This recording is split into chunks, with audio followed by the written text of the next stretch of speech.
All right. Good afternoon, everyone. Thank you for joining us on another edition of the Franchise Your Business podcast series. My name's Tom Dufour. I'm the CEO of Big Sky Franchise Team, and so grateful to have you on the episode today because we are talking about probably your favorite thing all year, which is FDD renewals. Okay, let's be real. Probably not your favorite thing. In fact, your CPA has probably already hit you up for filing your taxes, and you may have forgotten about the FDD renewal or all the parts that are involved with it. So this webinar and session is specifically designed to get that nice little poke early in the season, early in the year, to remind you that you've got to get this done, and to help us and bring us up to speed as to what this is, why we do it, and all the things that are involved with your FDD renewals. We've asked Adam Wasch to join us, and Adam is the founding partner of the Franchise Firm, a boutique firm serving clients nationwide. Adam and his team have launched and represent hundreds of startup and emerging franchise brands as franchise counsel over the years.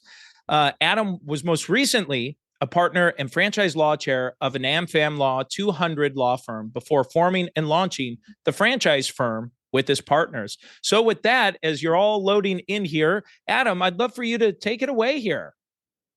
Thanks, Tom. I really appreciate it. Always enjoy speaking to you.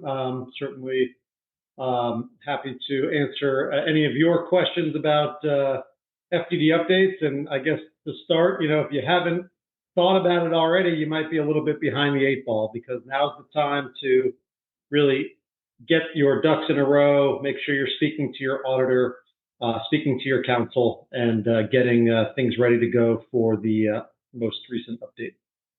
Perfect.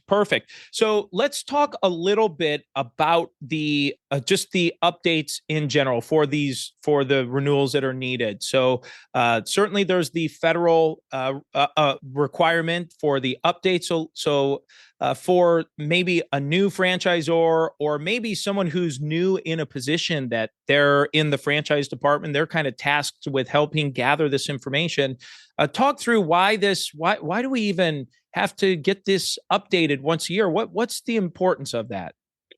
So yeah, the FTC franchise rule requires us to advise our clients that they need to update their FDD within 120 days after the fiscal year end. And for most startup and emerging brands, that date would land on December 31st. So we're talking about a time period between January 1 and April 30th. That is the really timeline that the franchise brands should be working on their update. Obviously, if we don't have our update and our audit before the federal deadline, then afterwards we have to stop selling.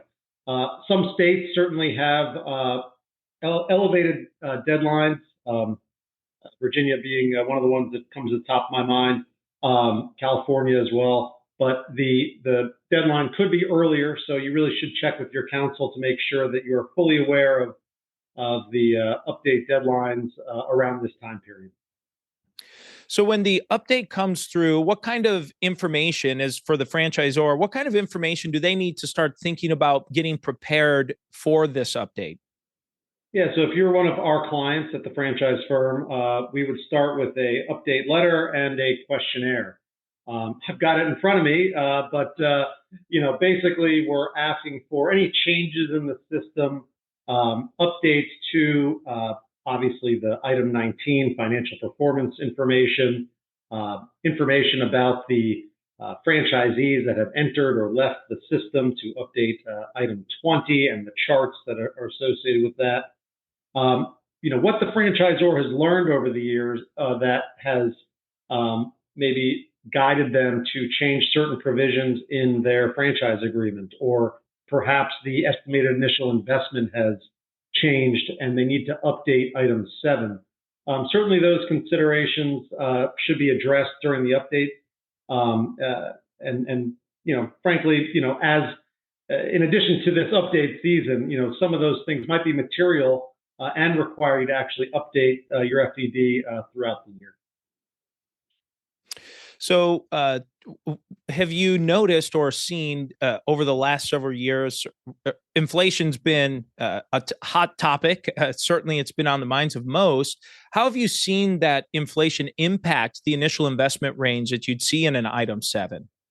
Yeah, I mean, what we're seeing is, year over year, and I think it really started probably in 2020, where, supply chains were sort of crunched and people were, rents were starting to kind of dip, but then they started to fly. And so brands have adjusted by increasing the estimated initial investment for the most part. And I'm speaking very generally. And so, if we were to see a red line of FDDs from 2020 to now, odds are good, that there was either a slight or a drastic increase based on franchisee input coming in from various parts of the country where inflation could impact even more so, such as metro areas or other areas where rents are higher and supplies are even more difficult to source and contractors are hard to find. And so, especially for brick and mortar, those numbers have probably jumped over the years. And as you work with your clients through this process, you mentioned a questionnaire and fact finding that you take your clients through and going through this. I'm always curious at this time of year how your clients start preparing, or how you maybe recommend your clients to start preparing for example, for item 19. That's always a big topic of discussion. It's for many, if this is their fiscal year end, they're probably just kind of getting their books wrapped up, or maybe not even wrapped up for all of 2023. And certainly if you have franchisees, you're relying on your franchisees to also make sure that their that numbers are updated and current. So how do you work through that item 19 discussion with your clients? Right. It's dependent on the size of the system. Obviously, if there's a robust system with a lot of franchisees, it does take some time for the brand to accumulate that data. We're starting to recommend certain softwares that will help franchisors keep that data in real time. One of our friends of the firm, it's a brand called Crockett. They have real time software that franchisors can start to use, and it's best to use it early on, frankly, to keep a real track of not only top line revenues but also expenses that are being incurred not only initially but ongoing. For those that are doing it more traditionally, may not have a software like that. Generally, it does take time. Hopefully, our clients are collecting those P&Ls, within the time frames that are required in the franchise agreement. Some do, some don't. And so, we'll eventually get that data from the client and implement it and discuss how we're going to portray and present the item 19 and go through that process. But it does take time. So now is really the time to start with gathering those financials, making sure that you identify what you have and what you don't have, and get that data from your franchisees as quickly as possible. So at this time, and I'm just thinking of the item 19, and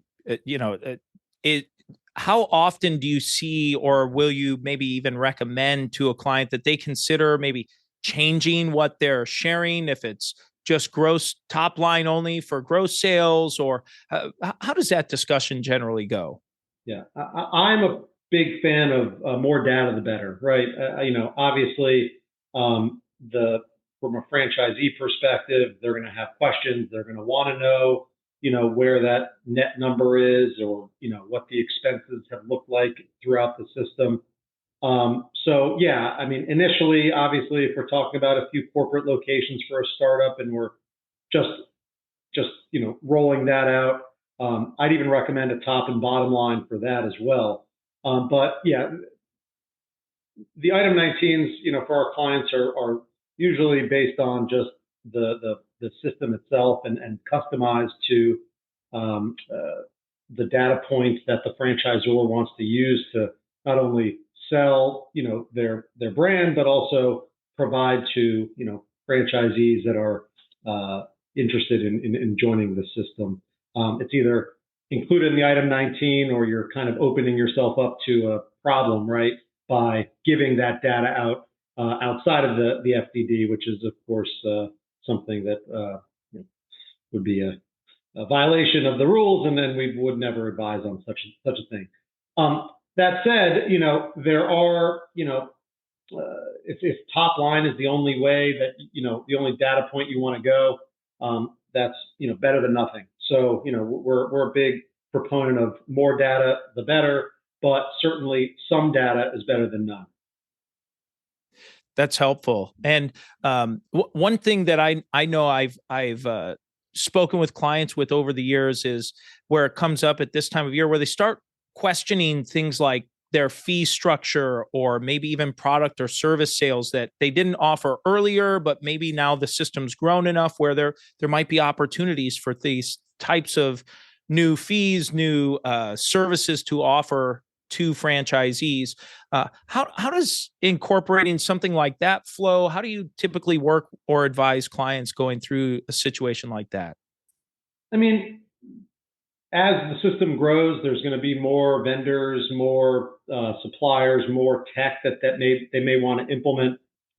Usually, when we're drafting an FDD, initially we're going to leave the window open for a client to grow, right, and add certain components of their system that will benefit franchisees in the long run. So, those things will adjust. We just need to, our role in this process is to make sure that we're accounting for all the changes that have occurred over the course of a year, and we'll implement those into the appropriate items. Great. So as another item I always think of at this time of year that I've seen clients sometimes struggle with is updating item 20. And especially if they've gone through, maybe they've sold 15, 20, 30 franchises in a year, or maybe they've had some franchisees fall off and several new ones add on. It adds up. When you start aggregating it over the course of the year, it's a lot. And so how have you seen clients be, successful is not the right word, but maybe more diligent or proactive in trying to gather this information? Are there any best practices you might advise on that?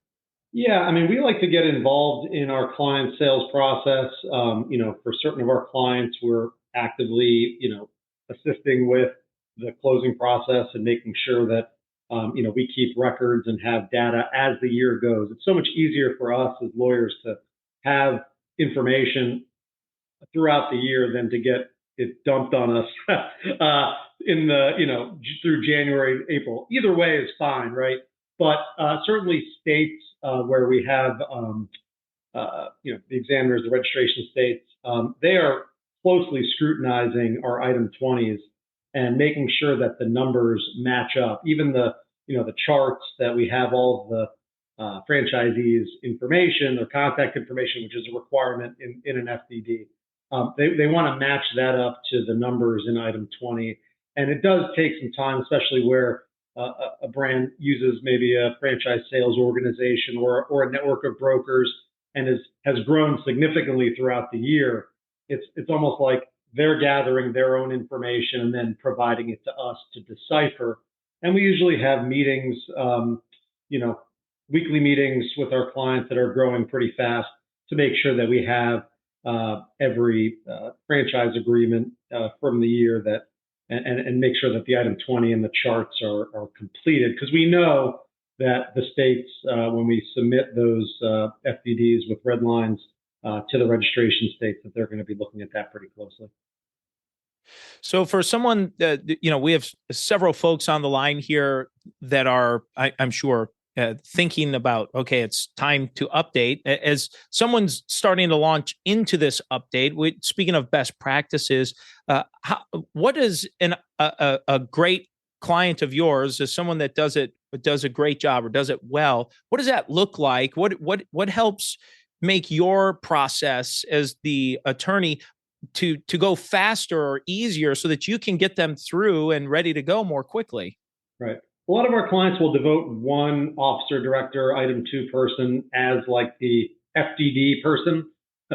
Not a technical term for sure, but someone that is going to be the hunter and gatherer on the franchisor side, and the person that's going to fill out our questionnaire and speak to us on behalf of the team. We don't need everyone, on the line when we do our update calls, but certainly for our bigger systems, having someone there that is able to get us information, get us the answers, get us the documents that we need to finish the update is certainly helpful. And that person would also be in, the main contact probably for the auditor, with the CFO of the brand. For our smaller systems, we get it. We represent a lot of startup brands that, the founder is the CEO, is the CFO, is the COO, is everything, right? And, that is a challenge, but that's why we start the process so early. We're going to start in December, January, making sure our clients are, cognizant of what is needed, understand that we can't just get everything dumped on us on April 29th, the day before the update. And it's an education process. And starting early for us has been a winning proposition. And certainly having my founding partner, Natalie Restivo, who I consider to be our FDD and update expert at the firm, having her by my side, making sure that she's, we're both on it and pushing our clients to get us information for the next. And we'll be doing that for the next couple of months. Absolutely. So, and before we started, we were talking a little bit about some clients that sometimes gather all of that information. They do a great job packaging it up, and then they email it to you on April 29th. So for the clients that are in that mindset of maybe waiting until the last minute, what advice might you give to them? Yeah, I mean, speaking for the franchise attorney bar, right? I think we've all been there. And, it's tough to tell a client that, thank you for this information. But, we've advised you that the state deadlines have now been missed, right? And the FTC rule, is we can't whip up this update in 20 minutes and get you your FDD by, the deadline there. So it becomes sort of a effort in A, client management, but B, making sure that we get the job done quickly. We would then have to, if there's any states involved that are, have been registered, it would require us to basically start new. So there's really a good, history here of clients that have done, of not clients, but brands that have done that with their counsel, I'm sure. But it just know that that's why we are asking for the information, in January, February, and March, because of the time that it's going to take, and the ramifications of missing the deadline are not only costly from a cost perspective, but also you have to stop selling franchises after the deadline and go into what we call a dark period or a gray period. So, well, and I think for folks tuning in, sometimes it's the, as you mentioned, for smaller brands, it's probably the owner that's involved with some of that, or maybe the franchise director or franchise sales leader at the organization sometimes is involved. And just as a reminder, right, it's if you don't get it in on time or early enough, you get delayed, and now you're on pause from selling additional franchises or adding new franchisees into the system. So, well, I think this has been great here. I know we've got several folks on the line. I'd love to just open it up for some questions. So we that you might have for Adam while we have him here. So let's open this up for some general questions. Go ahead and raise your hand or type it into the chat box. I can unmute you if you'd like to talk, or just type it in and we can make sure we can allow you ask the question for you.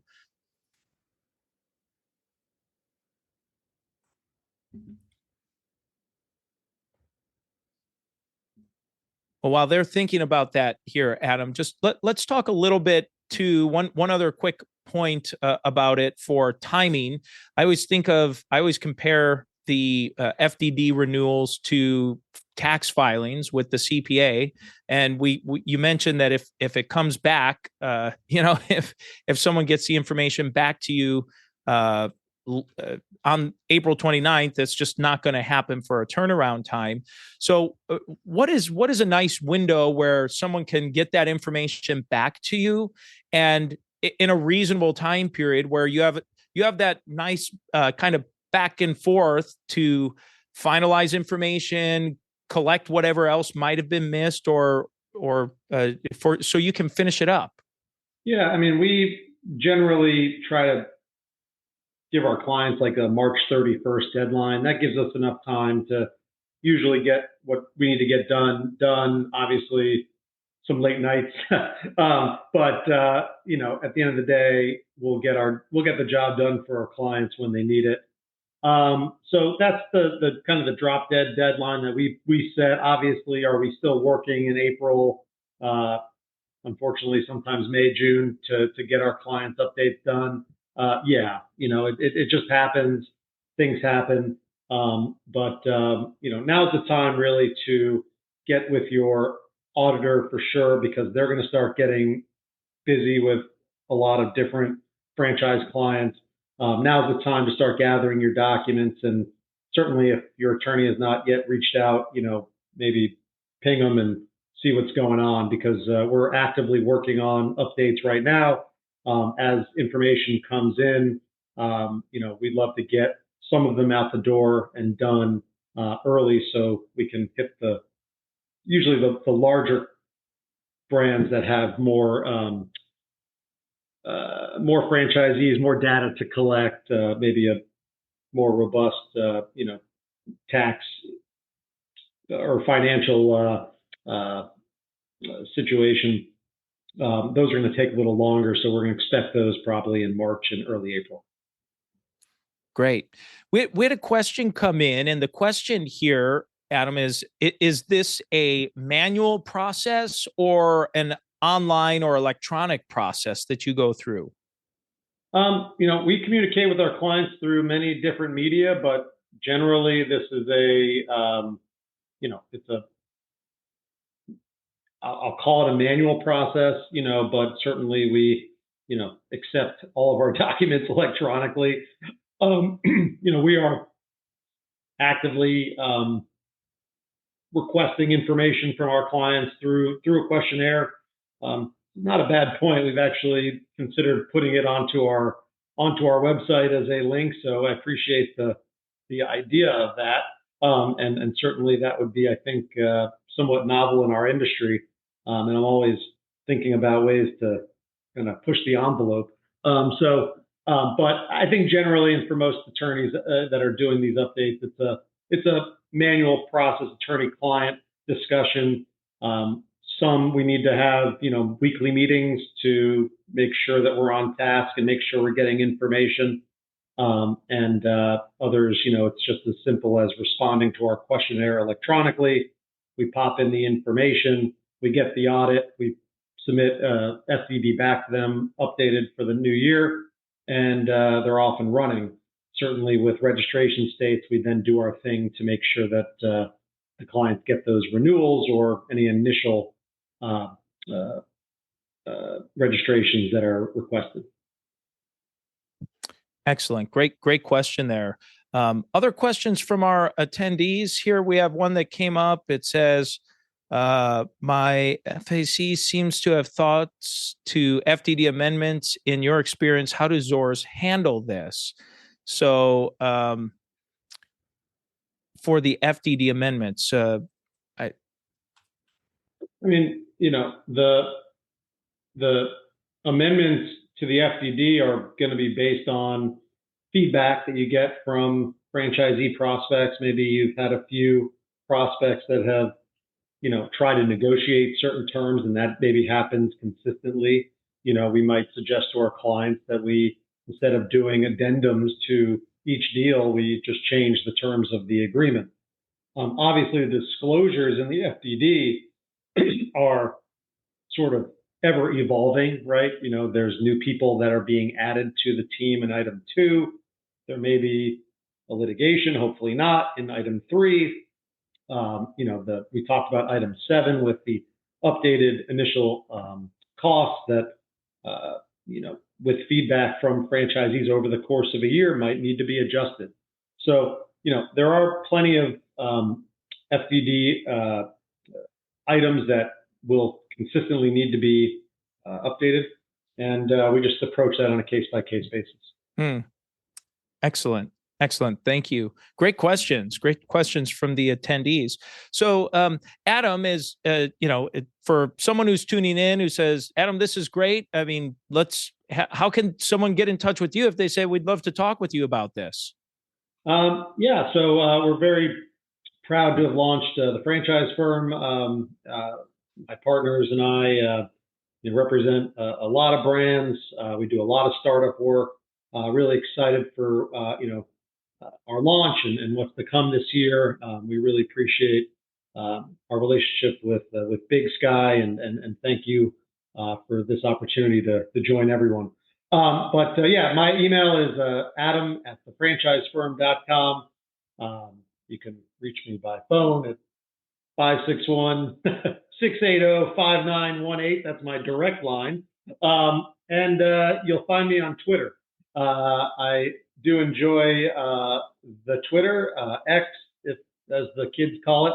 And you can find me at Adam G. Wasch, ESQ, on X. So give me a follow if you are viewing this, and look forward to interacting there as well.